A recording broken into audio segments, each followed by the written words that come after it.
April 22nd, 1915, 5 p.m., Ypres, Belgium. French and Algerian soldiers sat in their trenches, exhausted from weeks of artillery bombardment.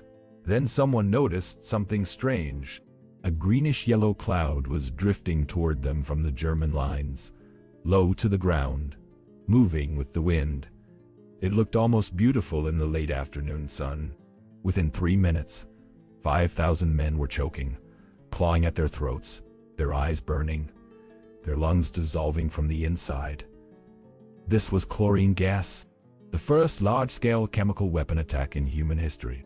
And what you are about to discover about gas warfare in World War I reveals a nightmare that soldiers feared more than bullets, more than artillery, more than bayonet charges. A weapon that killed 90,000 men and left over 1 million casualties, many of whom suffered for decades after the war ended. Here is what actually happened in the trenches when the gas came. The soldiers who saw that first cloud had no idea what they were looking at. German intelligence had heard rumors, reports of cylinders being moved into position, but French commanders dismissed them. Chemical weapons? Impossible. The Hague Convention of 1899 had banned poison gas in warfare.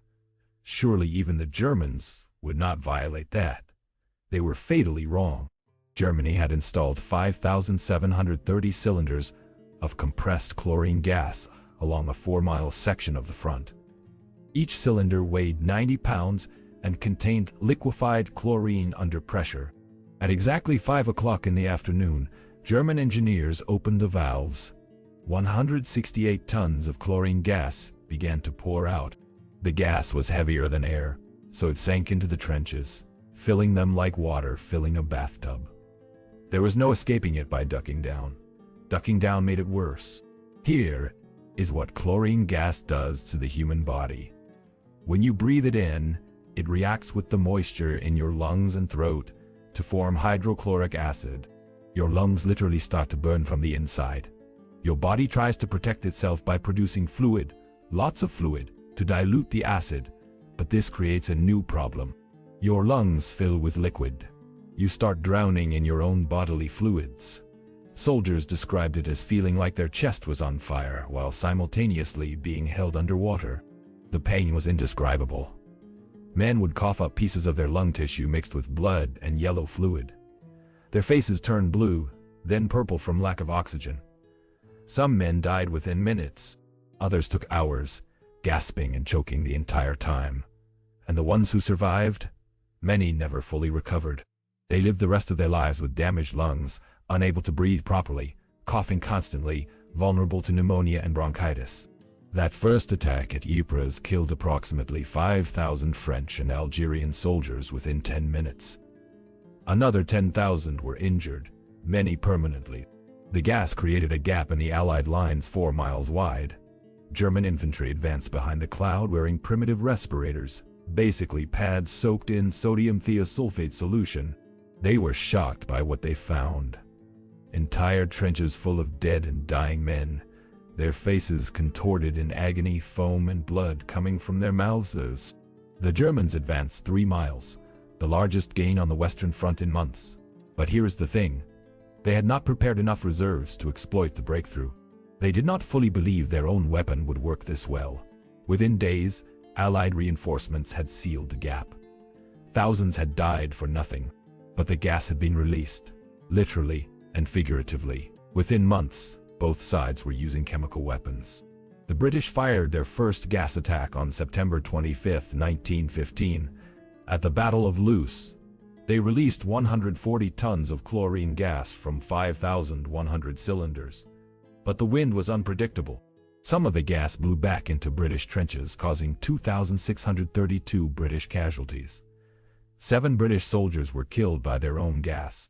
The Germans quickly developed better gas masks, making chlorine less effective.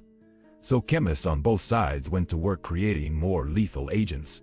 In December 1915, the Germans introduced phosgene gas. Phosgene was even more deadly than chlorine.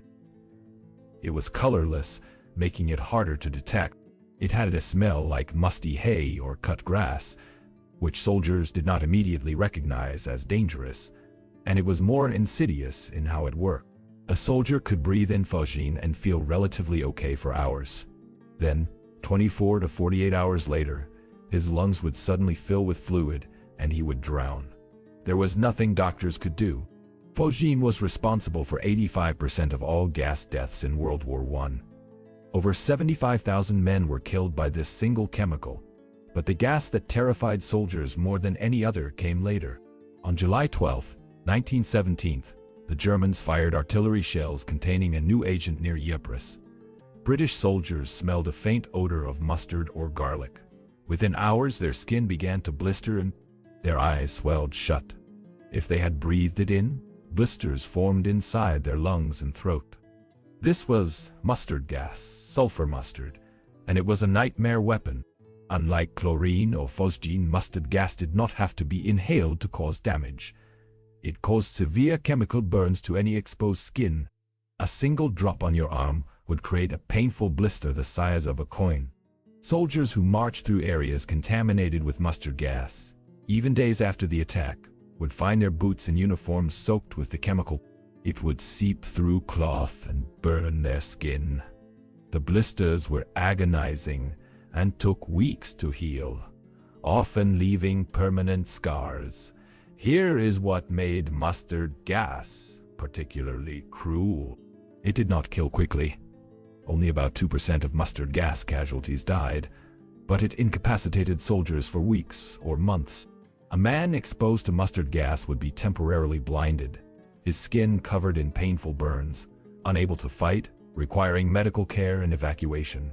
From a military perspective, this was actually more effective than killing him outright. A dead soldier is one casualty. A wounded soldier requires 2 or 3 men to evacuate him, doctors and nurses to treat him, hospital beds, medical supplies, and transportation. Mustard gas turned healthy soldiers into enormous logistical burdens. The British called it the king of war gases. The Germans fired over 600,000 mustard gas shells during the war. It caused approximately 400,000 casualties, though only about 8,000 deaths. Let me show you what it was like to survive a gas attack. Private William Pressey of the British Army described his experience with mustard gas in 1918. He was sleeping in a shell hole when gas shells landed nearby. He woke up to the smell of garlic. Within an hour, his eyes began to burn. By dawn, he was completely blind. His throat was raw, and he could barely breathe. His skin, where it had been exposed, began to blister. He was evacuated to a field hospital. For 2 weeks, he lay in a bed, unable to see, his skin covered in bandages, coughing constantly. The pain from the blisters was so severe that he could not sleep. Nurses had to change his bandages daily, peeling off cloth that had stuck to the weeping sorices. After 3 weeks, his vision slowly returned, though his eyes remained sensitive to light for the rest of his life. His lungs were permanently damaged.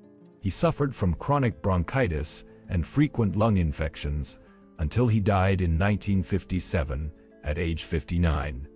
He always said the gas killed him. It just took 40 years to do it.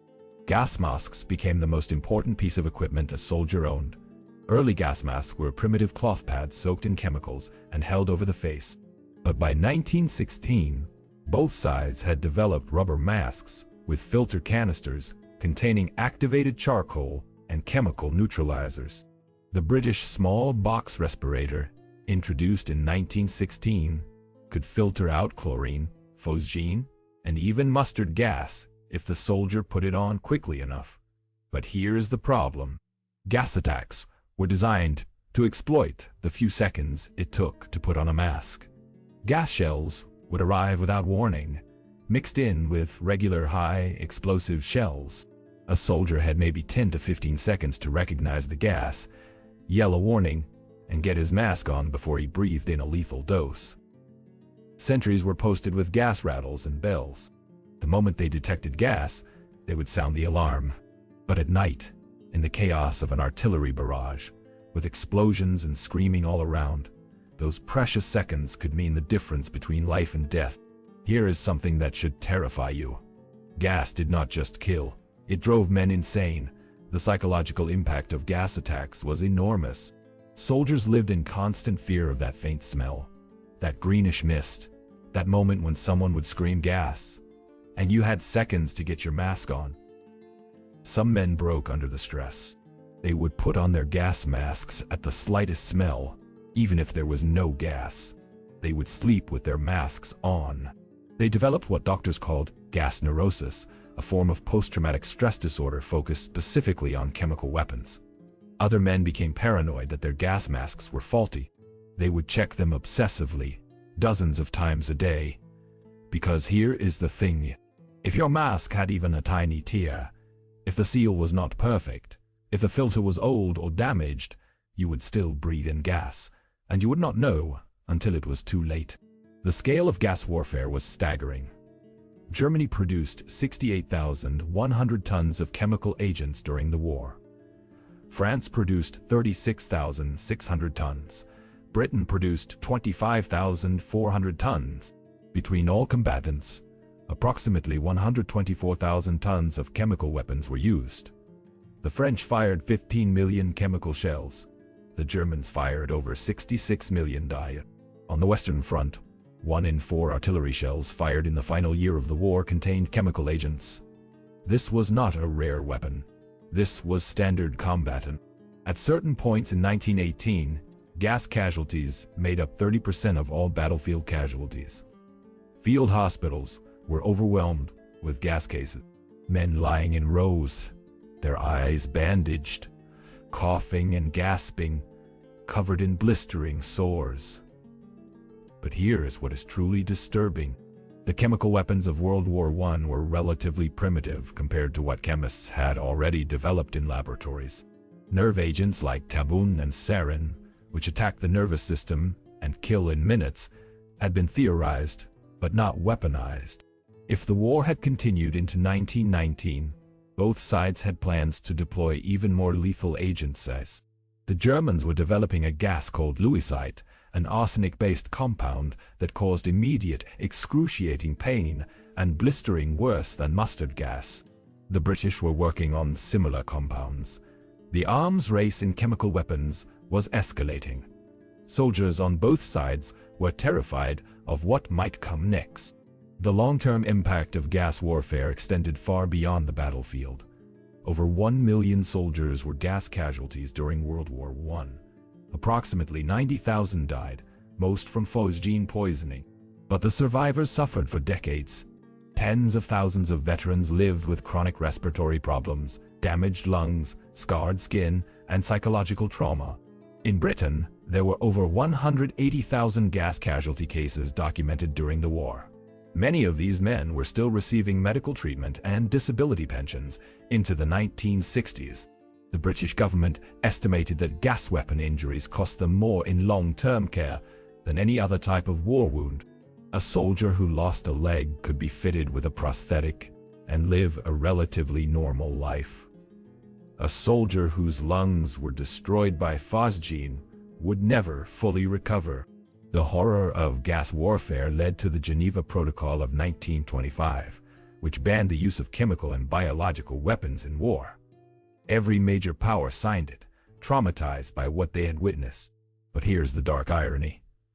The protocol only banned the use of chemical weapons, not their production or stockpiling. Nations continued to manufacture and store chemical weapons, just in case. During World War II, both the Allies and the Axis powers had massive stockpiles of chemical weapons. Hitler himself had been temporarily blinded by a British gas attack in 1918. Despite this, or perhaps because of it, Germany developed the first nerve gases, tabun and sarin. The Allies prepared their own chemical weapons in response. Neither side used them in combat, partly because of the Geneva Protocol, partly because of fear of retaliation, and partly because military commanders remembered the nightmare of World War I trenches and wanted no part of it. Let me bring this all together. The brutal reality of World War I gas attacks was not just the death toll. Though 90,000 dead is a staggering number, it was the nature of the weapon. Gas attacks stripped away any notion of a clean or honorable death in combat. You could not fight back against gas. You could not show courage or skill. You could only hope your mask worked and pray the wind did not shift it. Soldiers who survived bullets and shrapnel, who endured artillery barrages and bayonet charges, said that nothing compared to the terror of a gas attack. The feeling of helplessness as the cloud drifted toward you. The desperate scramble to get your mask on. The horrible knowledge that if you breathed in even one lungful, you would die choking, drowning in your own fluids, in agony. This was not warfare. This was industrial-scale murder using chemistry. And yet, gas warfare in World War I taught military planners an important lesson. Chemical weapons are terrifying, but they are not actually that effective at winning wars. Despite over 124,000 tons of chemical agents used and 1 million casualties, gas did not change the outcome of a single major battle. It did not break through the stalemate of trench warfare. It did not force any nation to surrender. What it did do was add another layer of suffering to an already horrific conflict. It traumatized an entire generation of soldiers, and it left a legacy of fear that persists to this day. The image of soldiers in gas masks has become one of the iconic symbols of World War I, representing the dehumanizing industrial nature of modern warfare. Here is my question for you. Knowing that chemical weapons caused over 1 million casualties, but did not significantly change the outcome of the war, and knowing the Geneva Protocol banned their use, but nations still stockpile them today, do you think the taboo against chemical weapons will hold in future conflicts? Or will we see a return to this nightmare? Drop your thoughts in the comments. See if this changed how you understand World War I and the true cost of chemical warfare. Hit that like button and subscribe for more history that reveals the brutal reality behind the battles. Thanks for watching.